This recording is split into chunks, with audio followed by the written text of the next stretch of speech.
¿Qué tal, hermanos? Que Dios les bendiga. Hoy, hermanos, terminamos números, hermanos. Hoy corresponde la lectura en el capítulo 35 y capítulo 36 de números, hermanos. Entonces, sin más demora, vamos a comenzar con nuestra lectura y este lunes ya empezamos el siguiente libro, que es Deuteronomio, hermanos. Entonces, vamos a iniciar, hermanos. La palabra del Señor dice así: Ciudades levíticas. En las llanuras de Moab, cerca del Jordán, a la altura de Jericó, el Señor le dijo a Moisés: Ordénales a los israelitas que de las heredades que reciban entreguen a los levitas ciudades donde vivir, junto con las tierras que rodean esas ciudades. De esta manera los levitas tendrán ciudades donde vivir y tierras de pastoreo para su ganado, rebaños y animales. Las tierras de pastoreo que entreguen a los levitas rodearán la ciudad a 500 metros de la muralla. A partir de los límites de la ciudad, ustedes medirán 1000 metros hacia el este, 1000 hacia el sur, 1000 hacia el oeste y 1000 hacia el norte. La ciudad quedará en el centro. Estas serán las tierras de pastoreo de sus ciudades. De las ciudades que recibirán los levitas, 6 serán ciudades de refugio. A ellas podrá, podrá huir cualquiera que haya matado a alguien. Además de estas 6 ciudades, les entregarán otras 42. En total les darán 48 ciudades con sus tierras de pastoreo.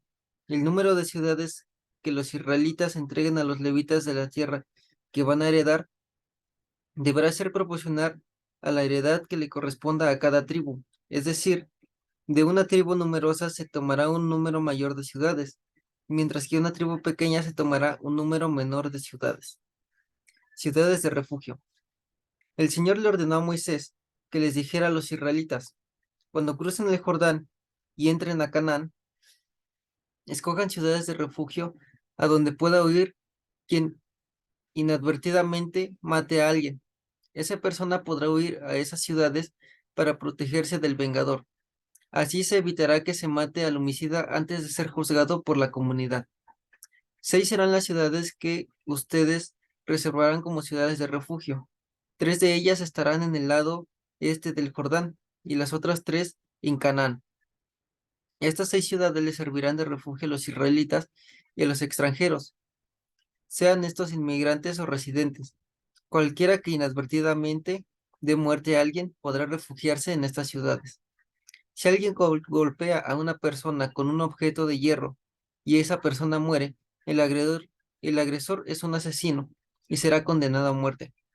Si alguien golpea a una persona con una piedra y esa persona muere, el agresor es un asesino y será condenado a muerte.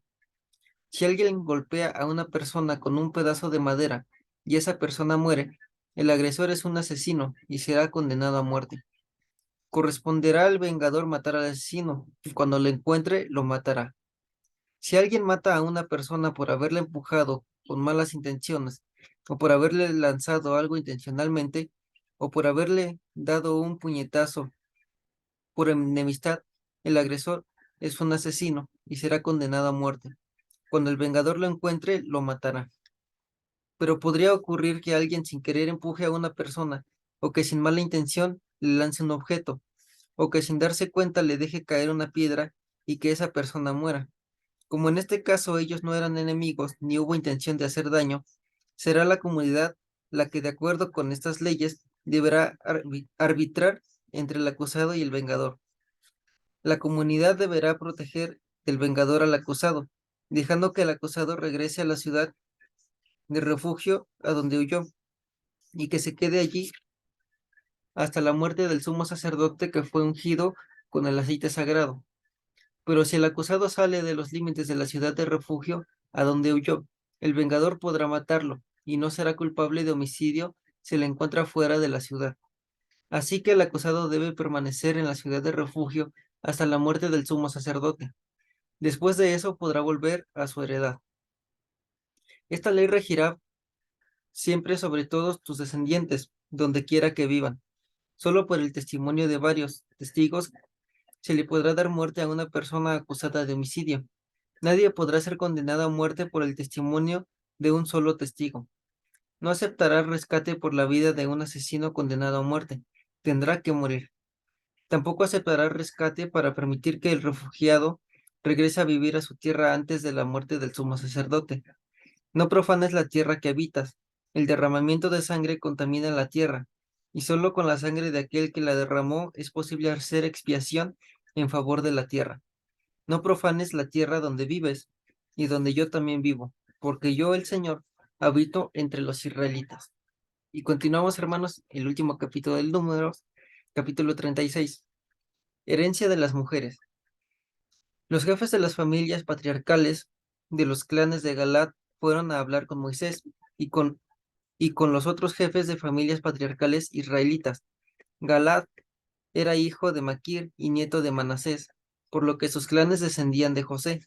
Les dijeron: cuando el Señor te ordenó repartir por sorteo la tierra entre los israelitas, también te ordenó entregar la heredad de nuestro hermano Zelofe- Zelofejad a sus hijas. Ahora bien, si ellas se casan con hombres de otras tribus, su heredad saldrá del círculo de nuestra familia patriarcal y será transferida a la tribu de aquellos con quienes ellas se casen. De este modo perderíamos parte de la heredad que nos tocó por sorteo. Cuando los israelitas celebren el año del jubileo, esa heredad será incorporada a la tribu de sus esposos y se perderá como propiedad de nuestra familia patriarcal. Entonces, por mandato del Señor, Moisés entregó esta ley a los israelitas. La tribu de los descendientes de José tiene razón.